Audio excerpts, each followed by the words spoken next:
नमस्कार, स्वागत है आपका। आप देख रहे हैं एसबीसी टाइम्स और आपके साथ मैं हूं वैशाली व्यास। आइए बुलेटिन की शुरुआत करते हैं इस वक्त की अहम खबरों के साथ।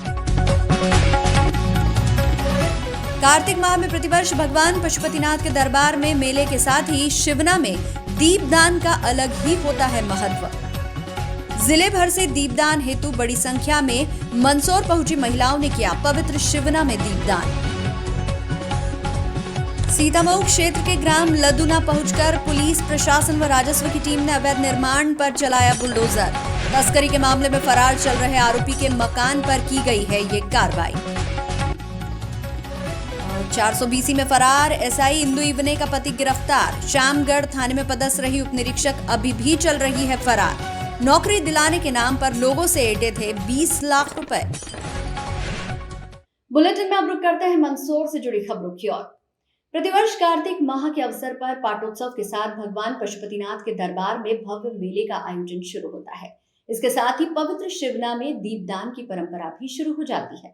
मंगलवार को चंद्र ग्रहण के चलते सोमवार को बड़ी संख्या में जिले भर से पूर्णिमा के अवसर पर युवतियां व महिलाएं शिवना के तट पर पहुंची और दीपदान किया। युवतियों व महिलाओं ने पूजन अर्चन कर आस्था का दीप पवित्र शिवना में तैराया।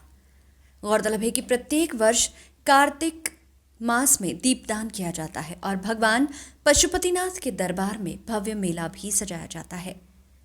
इस बार देखा गया कि प्रदूषित व मैली शिवना में दीपदान किया गया, क्योंकि गर्मी के दिनों में जब कोई धार्मिक आयोजन नहीं था तब पर्याप्त पानी होने के चलते रामघाट से पानी छोड़कर भगवान पशुपतिनाथ मंदिर क्षेत्र में शिवना तक लाए।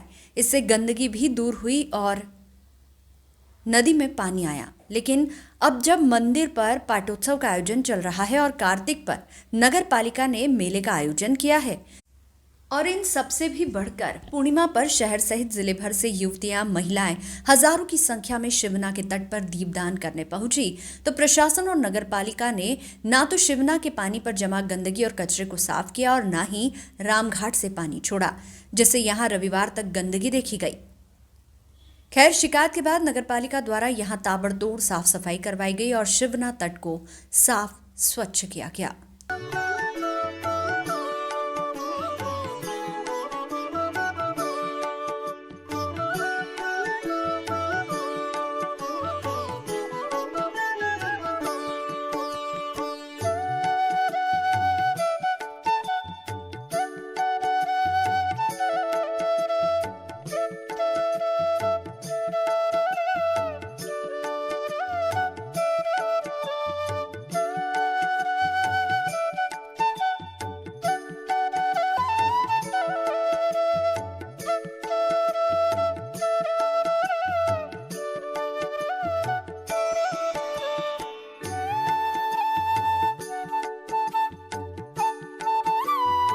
क्या कहेंगे, आज टाटिया प्रभावित करना है आप भी?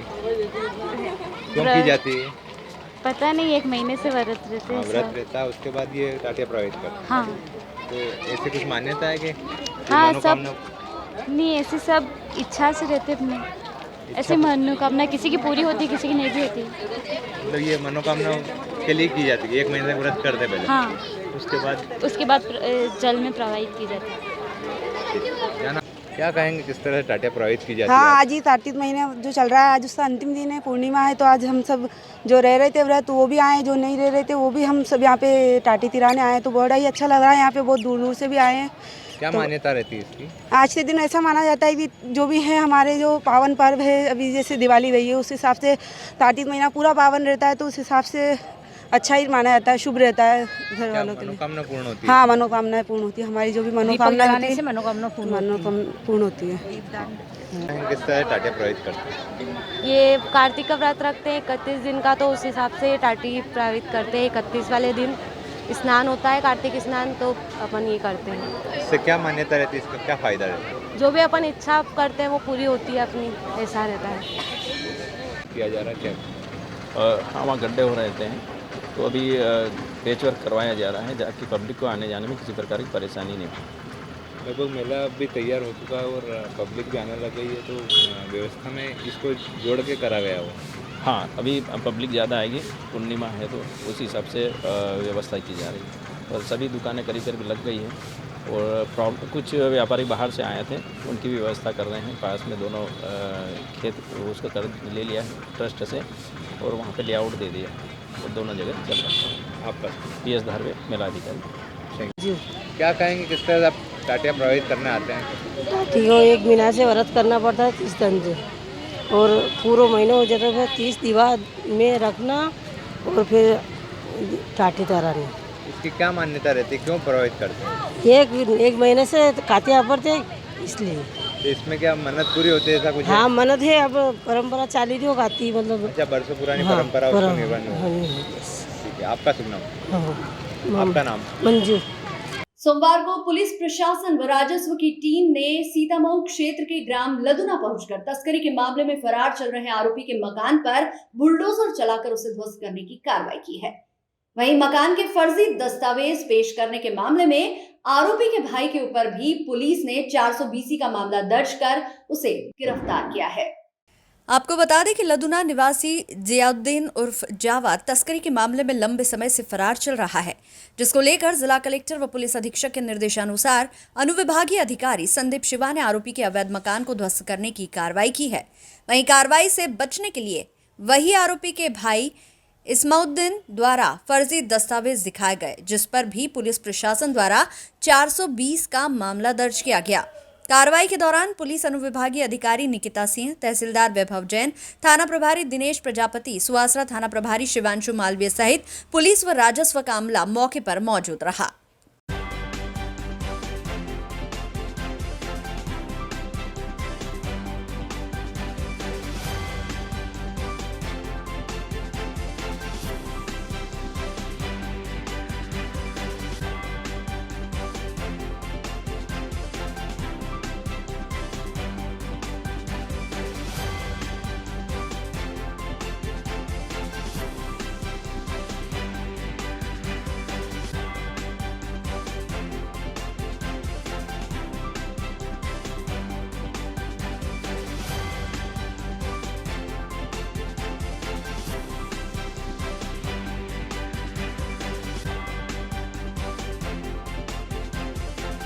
दिन खान करके व्यक्ति है, उनके द्वारा यहाँ एक अवैध निर्माण किया गया था, जिसमें पंचायत द्वारा उनको नोटिस दिया गया था। वो उनके पास कोई निर्माण अनुमति नहीं होने के कारण प्रशासन द्वारा जो अवैध निर्माण है उसको हटाया जा रहा है। सर कितनी लागत इसकी लागत का अभी आकलन किया है, तो अभी हम आपको उसकी लागत बाद में बता पाएंगे, क्योंकि 3 मकान है यहाँ पर और चूँकि आबादी क्षेत्र है तो लागत का भी एग्जैक्ट आंकड़ा बता पाना थोड़ा सा मुश्किल है। आरोपी पर कार्रवाई हो रही है और आरोपी पर क्या प्रकरण दर्ज है? एक इनके विरुद्ध पुलिस में भी एक प्रकरण चल रहा है, जिसमें ये अपना NDPS एक्ट के अंतर्गत ये फरार चल रहा है, उसमें भी कार्रवाई की जा रही है। तो आज इनके द्वारा एक दस्तावेज भी प्रस्तुत किया गया था अवैध निर्माण के संबंध में, वो भी फर्जी पाया गया। तो जो भाई इनके हैं वो लेके आए थे, उनको भी थाने में बिठाया है और उसके विरुद्ध भी कार्रवाई की है। टोटल 3 लोगों पर कार्रवाई हुई है। अभी तक तो एक जो फरार चल रहे हैं उन पर पुलिस कार्रवाई कर रही है और एक को अभी वहाँ बंद करके रखा है। बाकी यहाँ भी प्रशासन के द्वारा कार्रवाई की जा रही है, अवैध निर्माण की। फरार कौन चल रहा सर? जावा। SBCN टाइम्स के लिए सीतामऊ से राजेश चौधरी की रिपोर्ट। मंदसौर जिले के श्यामगढ़ थाने पर पदस्थ रही उप निरीक्षक इंदु इब्ने एवं उसके पति तरुण शर्मा द्वारा नौकरी दिलाने के नाम पर 20 लाख रुपए ऐंठने का मामला सामने आया था, जिसका शिकायती आवेदन 5 जुलाई को फरियादी द्वारा श्यामगढ़ थाने पर दिया गया था। चंदवासी चौकी क्षेत्र के भटूनी निवासी फरियादी पिंकेश पाटीदार ने 5 जुलाई को श्यामगढ़ थाने में आवेदन दिया था, जिसमें पिंकेश सहित 3 लोगों से 5-5 लाख रुपए नौकरी दिलाने के नाम पर 20 लाख रुपए ऐंठे थे, जिस पर श्यामगढ़ पुलिस ने SI इंदु इब्ने व उसके पति पर 420, 467, 468, 471, 120B धाराओं में प्रकरण पंजीबद्ध किया था। उक्त आरोपी द्वारा फर्जी डॉक्यूमेंट एवं फर्जी पोस्ट ऑफिस व अन्य जगह नौकरी दिलाने के नाम पैसे ऐंठने का काम किया जाता था, जिस पर आरोपी को गिरफ्तार कर लिया गया है और SI इंदु इब्ने अभी फरार है, जिसे जल्द गिरफ्तार कर लिया जाएगा। दिनांक 5 जुलाई 2022 की बात है। इसमें रिंकेश पाटीदार नामक एक युवक है, जिसने थाने पर ये एक शिकायत आवेदन दिया था कि थाना श्यामगढ़ पर तत्समय पदस्थ महिला उप निरीक्षक इंदु इब्ने और उनके पति तरुण शर्मा द्वारा फर्जी तरीके से धोखाधड़ी पूर्वक सरकारी नौकरी दिलाने, पोस्ट ऑफिस विभाग एवं अन्य विभागों में नौकरी दिलाने के नाम पर पैसे लिए गए एवं फर्जी तरीके से ज्वाइनिंग लेटर दिया और आईडी कार्ड दिए। परंतु जो है जब ये संबंधित कार्यालय में गए तब इन्हें पता चला कि उनके साथ धोखाधड़ी हुई है। इस संबंध में थाना शामगढ़ पर अपराध क्रमांक 280/22 धारा 420, 467, 468, 471 आईपीसी के अंतर्गत आरोपिया इंदू और उसके पति तरुण शर्मा के विरुद्ध पंजीबद्ध किया था। अपराध पंजीबद्ध होने के बाद से ही दोनों आरोपी फरार चल रहे थे। इनकी काफ़ी तलाश की गई परंतु ये नहीं मिले थे। इस संबंध में श्रीमान पुलिस अधीक्षक महोदय द्वारा निर्देशन दिए गए एवं इनाम की उद्घोषणा की गई, जिसके तारतम्य में जो है आज दिनांक को हमने आरोपी तरुण शर्मा को गिरफ्तार किया है और उसे आज 5 दिवसीय पीआर के लिए माननीय न्यायालय प्रस्तुत किया जा रहा है। उसे पूछताछ की जाएगी और घटना के संबंध में विस्तृत जानकारी ली जाएगी। इसमें एसआई इंदू को गिरफ्तार किया गया है कि फरार है अभी? एसआई इंदू इन्हें अभी भी फरार हैं। उन्हें पकड़ने के जो है प्रयास जारी हैं। उस पर इनाम घोषित किया जा चुका है श्रीमान पुलिस अधीक्षक महोदय द्वारा। जल्द ही शीघ्र ही इसकी गिरफ्तारी सुनिश्चित होगी। कितने का इनाम घोषित किया गया इसमें? अभी जो है उसका आदेश आया नहीं है। लगभग तकरीबन 10,000 रुपये इनाम उद्घोषित है। ये अभी प्रथम जो विवेचना अभी तक की विवेचना में पता चला है कि लगभग 20 लाख रुपए का इन्होंने धोखाधड़ी की है, जिसमें 4 व्यक्ति हैं। 4 व्यक्तियों से 5-5 लाख रुपए लिए हैं। तो ऐसे करके कुल 20 लाख रुपए की राशि इन्होंने धोखाधड़ी पूर्वक ली है। SBCN टाइम्स के लिए मंदसौर से परमेश्वर सोलंकी की रिपोर्ट। मंदसौर में पर्यावरण संवर्धन कार्यक्रम में जिला प्रशासन ने अनूठा प्रयोग किया है। 5 पेड़ों को नई कलेक्ट्रेट परिसर में शिफ्ट किया गया है। हालांकि ये कितना सफल होगा ये तो आने वाले दिनों में ही पता चलेगा, लेकिन जिला प्रशासन का ये प्रयास प्रशंसनीय है।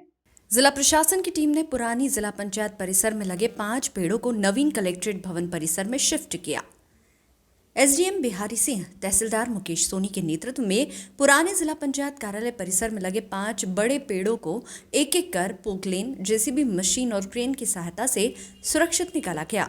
इसके बाद इन हरे भरे पेड़ों को ट्रक की सहायता से नवीन कलेक्ट्रेट भवन परिसर ले जाया गया, जहां पहले से खोदे गए गड्ढों में इन पेड़ों को लगाया गया। वृक्षारोपण से पहले कार्यालय में पदस्थ महिला कर्मियों ने वृक्षों की पूजा की। इसके बाद वृक्षारोपण किया गया। हरे पेड़ों को शिफ्ट करने का कार्य सुबह 11 बजे शुरू हुआ, जो कि शाम 6 बजे तक चला। पेड़ शिफ्ट करने का काम शहर के जाने माने समाजसेवी और दूसरी पास इंजीनियर नाहरू भाई की देखरेख में किया गया।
क्या कहना? देखिए, एक बात है कि जिला पंचायत में जो पेड़ लगे हुए हैं, हम ये चाहते हैं कि ये जीवित रहें ताकि पशु पक्षी इन पे बैठ सके।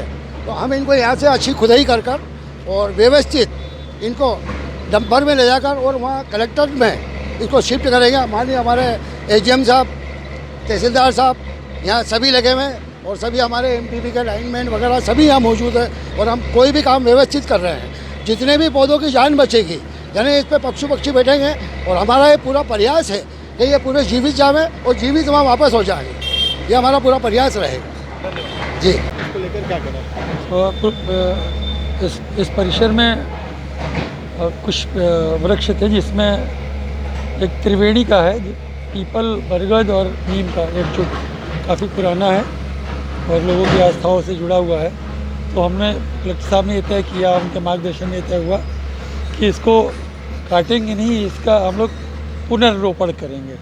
तो 15 दिन से ये कवायद चल रही थी, जो वैज्ञानिक आधार होते हैं, कटिंग करना, फिर नीचे गड्ढा बनाना और जहाँ इसको ट्रांसप्लांट करना वहाँ भी समानांतर तौर पर कार्रवाई की जाने की। तो आज वो घड़ी आ गई है जब हम इस पौधे को यहाँ से ले जाकर वहाँ पुनर्रोपण करेंगे और विधि विधान से करेंगे, सनातन विधि से पूजा पाठ करके आह्वान करके हम इसके पुनर्रोपण। इसके साथ ही 2 वृक्ष और हैं। एक छोटा वृक्ष है बेलपत्र का और आम का, जो एक साथ ज्वाइंट है, उसको भी हम शिफ्ट करेंगे। और एक आप देख रहे होंगे उधर चिरोल का पेड़ है, पर्यावरण की दृष्टि से बहुत अच्छा होता है, वातावरण की दृष्टि से। वो पेड़ भी लगभग 40 साल का होगा, उसे भी हम लोग शिफ्ट करके नए कलेक्ट्रेट परिसर में लगाएंगे। कौन से साधनों से निकालने का कार्य किया? हाँ, ये देखिए, ये काम 15 दिन से चल रहा है। इसमें शुरुआती दौर में जेसीबी मशीन का इस्तेमाल किया गया और फिर 3-4 दिन से लगातार पोकलेन का इस्तेमाल किया जा रहा है और हाइड्रा। तो पोकलेन और हाइड्रा की मदद से उसको डीरूट किया जाएगा और बड़े ट्रेलर पर लाद के इसको वहाँ ले जाएंगे और हाइड्रा से ही सीधा खड़ा करके इसको फिक्स करेंगे। Thank you sir. बुलेटिन में आ रुकेंगे एक छोटे से ब्रेक के लिए, आप बने रहिए हमारे साथ। विगत दिवस राजस्थान के अजमेर जिले के गांव रूपनगढ़ में जातिवादियों से प्रताड़ित होकर आत्महत्या करने वाले युवक ओम प्रकाश रेगर को रविवार शाम भीम आर्मी व आजाद समाज पार्टी द्वारा प्रदेश सहित जिले भर में श्रद्धांजलि अर्पित की गई। मंदसौर जिले के मल्हारगढ़ तहसील के गांव संजीत में भीम आर्मी व आजाद समाज पार्टी के कार्यकर्ताओं ने गांव में कैंडल मार्च निकालकर ओम प्रकाश रेगर को श्रद्धा सुमन अर्पित किए। ग्राम के बस स्टैंड से प्रारंभ हुआ कैंडल मार्च सदर बाजार होते हुए पुनः बस स्टैंड पहुंचा। यहां 2 मिनट का मौन धारण कर ओम प्रकाश रेगर को श्रद्धांजलि अर्पित की गई व श्रद्धांजलि कार्यक्रम का समापन किया गया। इस अवसर पर मंदसौर भीम आर्मी के पूर्व कार्यवाहक अध्यक्ष मंगलेश सूर्यवंशी सहित बड़ी संख्या में भीम आर्मी कार्यकर्ता मौजूद रहे।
ये देखिए, आज से 5 दिन पूर्व की घटना है।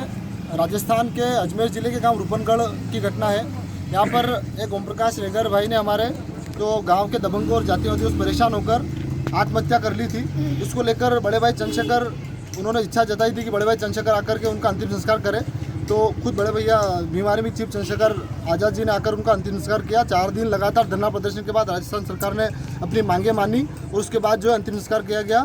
उस रैली के उसके श्रद्धांजलि देने के उपलक्ष्य में पूरे प्रदेश में, पूरे देश में आज शाम 6 बजे का कैंडल मार्च का आयोजन किया गया था। मौन श्रद्धांजलि सभा का आयोजन बीमारी में आज़ाद समाज पार्टी के तत्वाधान में किया गया था, जिसको लेकर हम लोगों ने पूरे ग्राम में रैली निकाली और उनको 2 मिनट का मौन रखा। मल्हारगढ़ तहसील के ग्राम संजीत में रैली निकाली गई है ओम प्रकाश रेगर को श्रद्धांजलि देने की। मंदसौर के कालिदास मार्ग स्थित भैरवनाथ मंदिर पर नगर समाज द्वारा अन्नकूट का आयोजन किया गया। शाम 7 बजे भैरवनाथ की महाआरती संपन्न हुई। आरती में सैकड़ों की संख्या में भक्तों ने भाग लिया और भैरवनाथ के दर्शन किए। उसके पश्चात अन्नकूट प्रसादी वितरण का कार्यक्रम शुरू हुआ। लंबी कतार में खड़े भक्तों ने भैरवनाथ मंदिर में अन्नकूट प्रसादी ग्रहण की। अन्नकूट प्रसाद वितरण में सभी भक्तजनों ने बढ़ चढ़ कर हिस्सा लिया। समाज सेवी द्वारा बताया गया कि 11 वर्षों से अन्नकूट का आयोजन सुचारू रूप से होता आ रहा है। यह आयोजन जिनगर समाज द्वारा किया जाता है। सैकड़ों श्रद्धालुओं ने अन्नकूट प्रसाद ग्रहण किया और भैरवनाथ का आशीर्वाद प्राप्त कर दर्शन किए। बताया गया कि करीब 6000 श्रद्धालुओं के लिए अन्नकूट प्रसादी बनाई गई।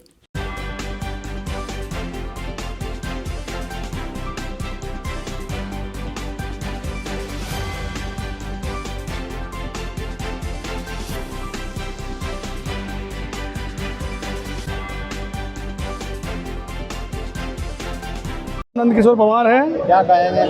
ये ऐसा है कि भैरवनाथ मंदिर निर्माण समिति जब से बनाया है 2001 से, उस समय से ही यहाँ पर प्रतिवर्ष अनेक धार्मिक आयोजन होते हैं, जिसमें गणपति स्थापना, जन्माष्टमी के आयोजन होते रहते हैं।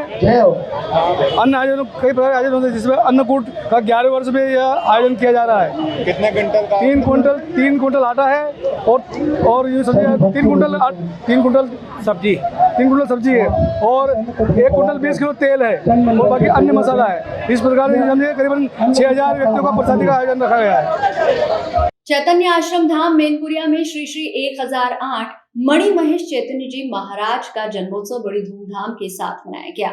जन्मदिन के शुभ अवसर पर बड़ी संख्या में जन समुदाय शामिल हुआ।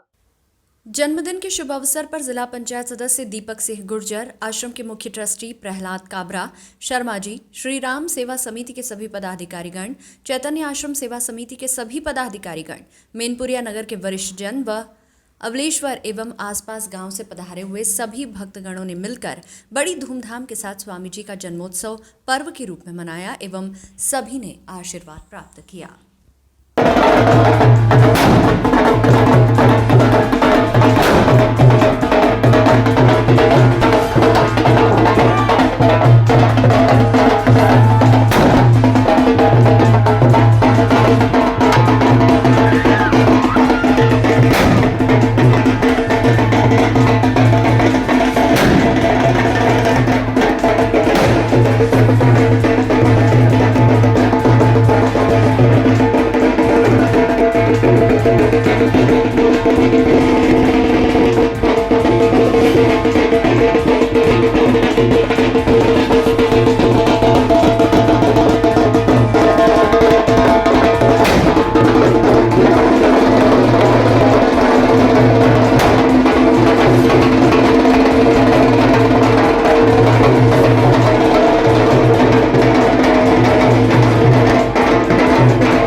भगवान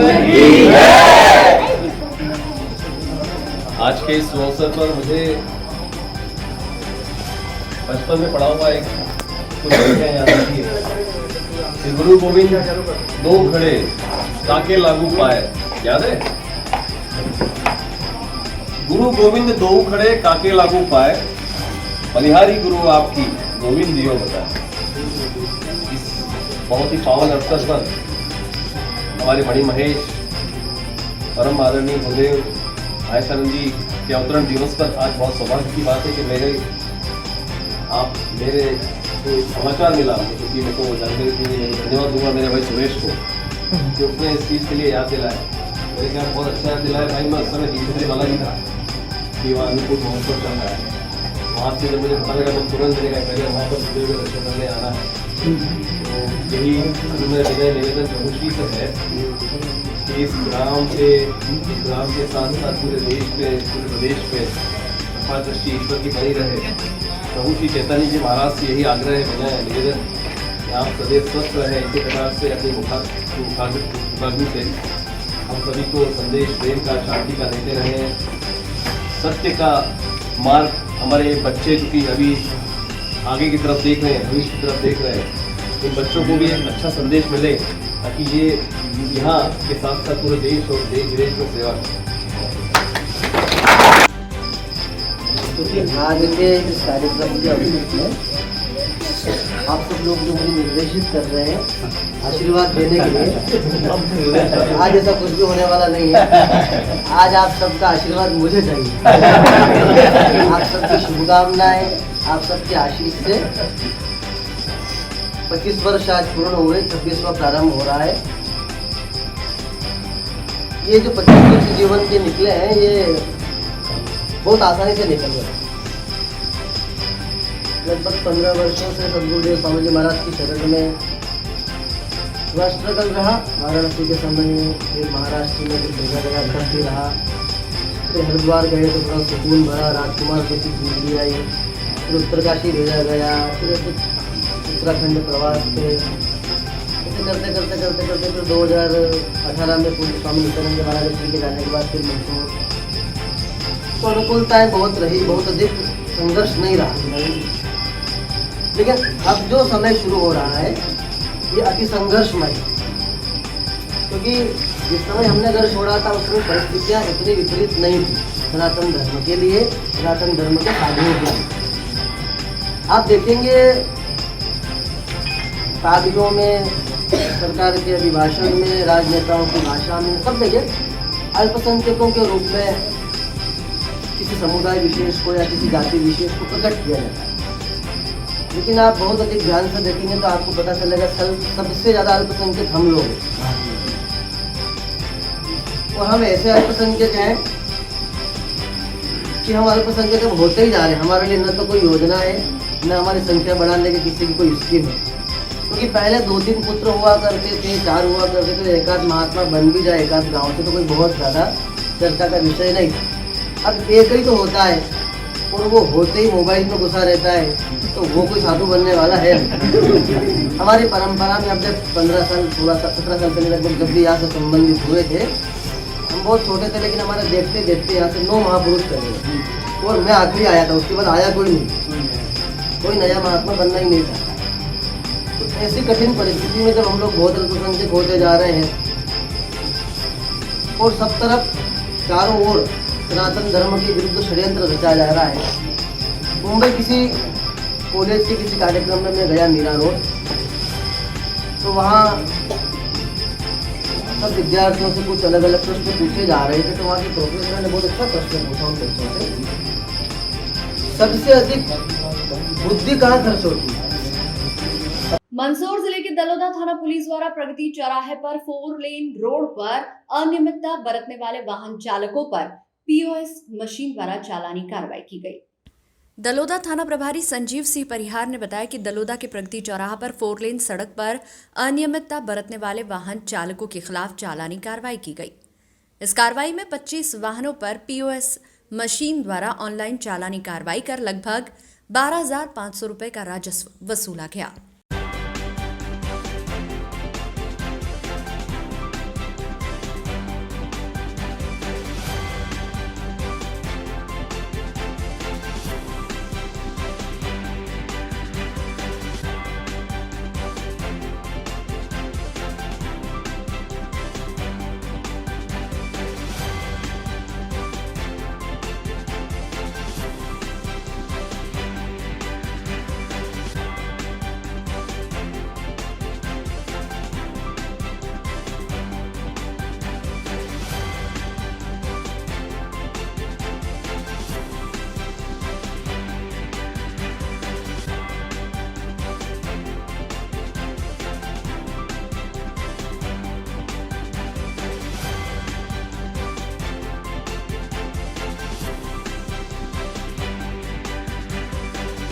कार्रवाई की जा रही है, क्या कितने चालान बने हैं और क्या अनियमितता पाई गई?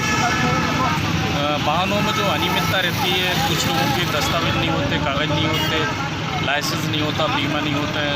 सभी वाहनों के दस्तावेज चेक किए। बिना हेलमेट वाले जो व्यक्ति थे उनको हेलमेट लगाने की समझाई दी गई और इस संबंध में चालानी कार्रवाई भी की गई। जो ऑनलाइन चालान बनते हैं POS मशीन से, उससे करीब 25 चालान बनाए। कितना राजस्व वसूला गया? 12,500। सर, जो भी कोई भी व्यक्ति है, वाहन चालक जो शराब पी के वाहन चलाता है, इनके ऊपर क्या किस प्रकार से कार्रवाई? उसमें भी लगातार कार्रवाई की जा रही है। परसों के रोज 4 व्यक्ति के खिलाफ कार्रवाई की गई थी, कल 1 व्यक्ति के खिलाफ कार्रवाई की गई थी। इसमें वाहन को जब्त किया जाता है और माननीय न्यायालय से वाहन छूटता है। व्यक्ति को हम जमानत के थाने से छोड़ते हैं। मंदसौर शहर के खानपुरा क्षेत्र स्थित पेट्रोल पंप पर रविवार शाम 3 बाइक सवार युवकों ने उत्पात मचा दिया। दरअसल पेट्रोल भरवाने के दौरान हुई बातचीत में तीनों युवक मारपीट पर उतर आए और मारपीट की घटना को अंजाम दिया। पूरा विवाद पेट्रोल पंप पर लगे CCTV कैमरे में कैद हो गया। इसके बाद शहर कोतवाली थाना पुलिस मौके पर पहुंची और पूरे घटनाक्रम की जानकारी ली। पेट्रोल पंप कर्मचारियों के मुताबिक बीती रविवार शाम को 3 बाइक सवार युवक पेट्रोल पंप पर पेट्रोल भरवाने पहुंचे। यहां उनसे पहले एक एम्बुलेंस वाहन में पेट्रोल भरा जा रहा था, लेकिन तीनों युवक उनकी गाड़ी में जल्दी पेट्रोल भरने की बात कहने लगे और इसी बात पर कहासुनी हुई और तीनों युवकों ने पेट्रोल पंप कर्मचारी के साथ मारपीट शुरू कर दी। मारपीट की घटना पेट्रोल पंप पर लगे CCTV कैमरे में कैद हो गई। वहीं कर्मचारियों की खबर शहर कोतवाली थाना पुलिस को दी। इसके बाद कोतवाली पुलिस मौके पर पहुंची और पूरे घटनाक्रम की जानकारी ली।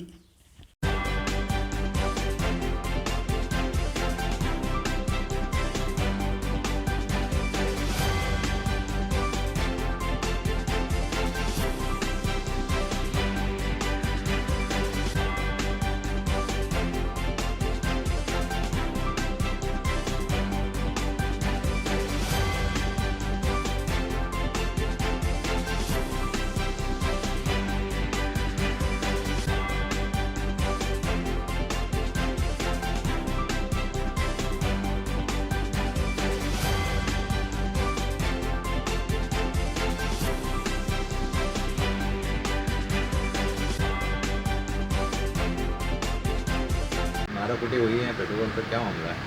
कल शाम 7 बजे करीब आरिफ करके एक लड़का था, वो अपनी बाइक लेके पेट्रोल भरवाना आया था। तो यहाँ सेल्समैन ने कहा कि भाई एम्बुलेंस के भर जाए, उसके बाद आपका भर देंगे। इसी बात के लिए आरिफ ने फरियादी जो पेट्रोल पंप सेल्समैन कपिल और काना उसके साथ लात घूंसों से मारपीट की थी। इतने में उसके 2 साथी और आ गए थे जिन्होंने भी मारपीट की। फरियादी की रिपोर्ट पे मुकदमा पंजीबद्ध किया गया और विवेचना चल रही है। आपका ASI PC चौहान, थाना शहर कोतवाली, मंदसौर। क्या घटना हुई थी कल आपके सामने जो देखा गया? तो 3 लड़के आए थे बाइक पे, तो उन्होंने आके ने बोला पहले पेट्रोल हमारे भरो। तो इतने का एम्बुलेंस लग गई थी, तो जो लड़का पेट्रोल भर रहा था उसने बोला पहले एम्बुलेंस में भराएगा, उसके बाद भराएगा, आपके बाद में भरेंगे। तो उसने डायरेक्ट गाली गलौज करी और मारना है हाथापाई पे उतर गया। वहाँ कौन लोग थे?